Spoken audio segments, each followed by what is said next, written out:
시청자 여러분 안녕하십니까? 지방자치 중점 소식을 전하고 더 나은 지방자치의 방향을 제시하는 지방자치 1번지입니다.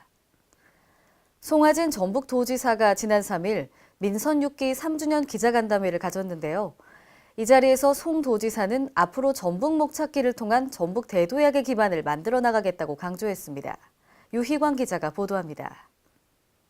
송하진 전북도지사가 3일 민선 6기 3주년 기자간담회를 갖고 전북도정은 현 정부와 일관된 맥락을 가지고 행동을 하고 있다며 그동안 소외받고 낙후됐던 전북도는 향후 새로운 모습으로 미래를 만들어 나갈 것이라고 밝혔습니다.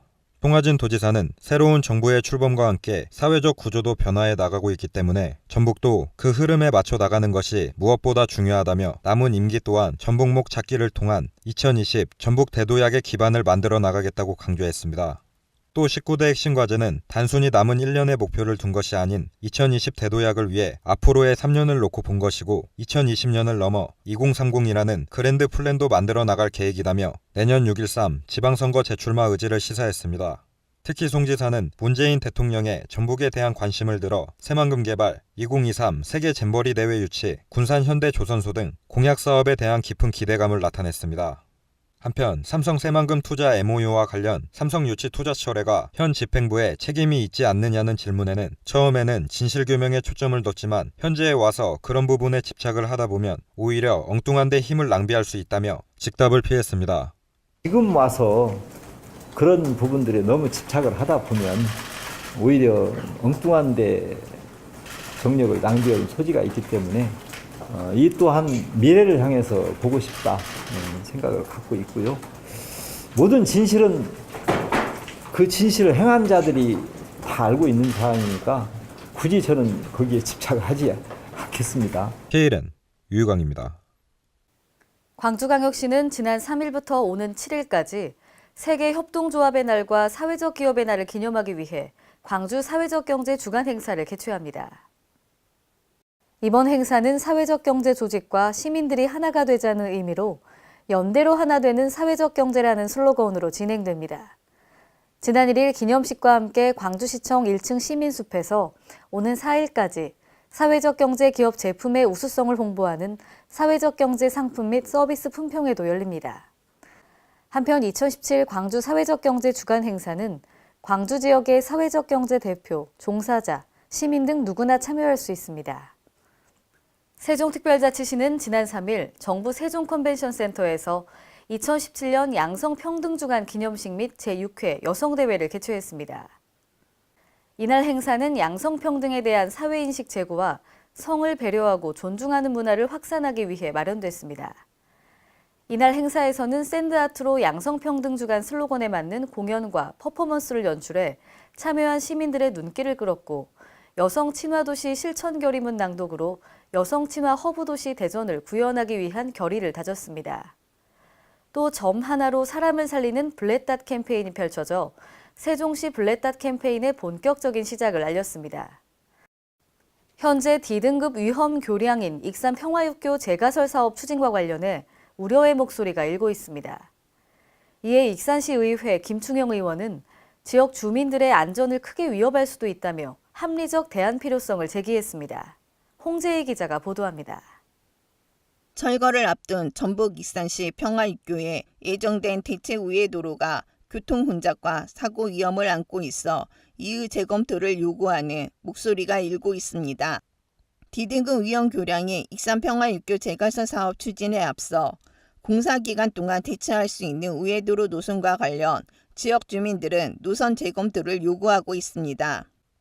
이와 관련 익산시의회 김충영 의원은 3일 제203회 임시회에서 한국철도시설공단이 준비하는 우회도로는 원활한 교통소통을 저해하고 운전자와 보행자의 안전을 크게 위협할 것으로 우려된다고 주장했습니다. 현재 계획 중인 우회도로는 목전동 주유소 앞쪽에서 평화제일아파트를 거쳐 평동로 쪽으로 연결될 예정입니다.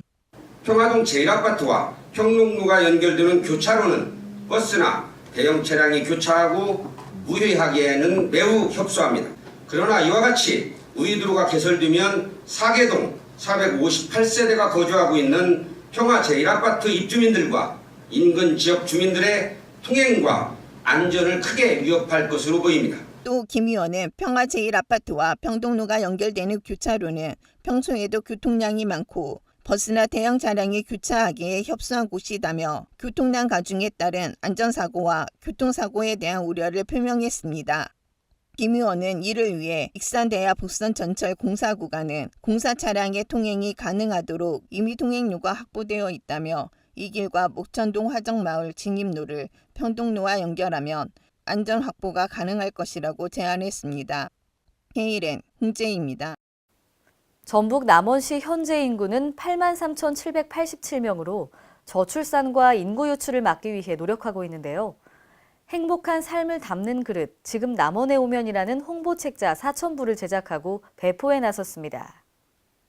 남원 시민으로서 누릴 수 있는 혜택을 출산, 교육, 기업 취업 등 5개 범주로 묶어 남원 시민들과 남원시에 관심 있는 예비 시민들에게 제시했습니다. 이번에 제작한 책자에는 산모 신생아 건강관리사 지원 등 인구 증가를 위한 시의 다채로운 정책이 포함되어 있습니다. 한편 남원시는 이번 달부터 인구정책 전담팀을 신설해 인구 늘리기에 본격적으로 나설 계획입니다. 오늘의 단신 뉴스입니다.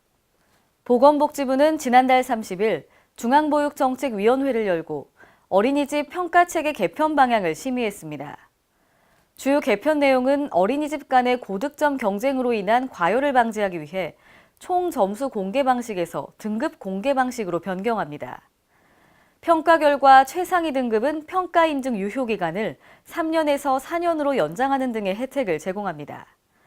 개편된 어린이집 평가 제도는 올해 11월부터 시행할 예정이며 평가 인증 유효 기간 만료로 재인증을 받거나 신규 인증을 신청하는 어린이집부터 적용합니다. 지난 2015년 소방안전교부세가 도입된 이후 지역의 소방 안전 분야가 크게 개선된 것으로 나타났는데요. 국민안전처에 따르면 2015년에서 2017년 지자체에 지급된 소방안전교부세는 총 1조 1,876억 원으로 이 중 8,676억 원이 소방 분야에 투자됐습니다. 이 중 81%인 6,997억 원이 소방 차량, 구조 장비 등 현장 대응 장비 교체, 보강 사업에 집중 투자됐고요. 이 같은 결과 2015년 모든 소방 공무원에게 개인 안전 장비가 100% 보급됐습니다. 올해까지는 대부분 시도에서 노후된 소방 차량과 부족한 구조, 구급 장비 등이 100% 개선돼 지역 간 소방 서비스 격차 등이 해소될 것으로 예상됩니다. 이상으로 지방자치 1번지를 마칩니다. 시청해주신 여러분 고맙습니다.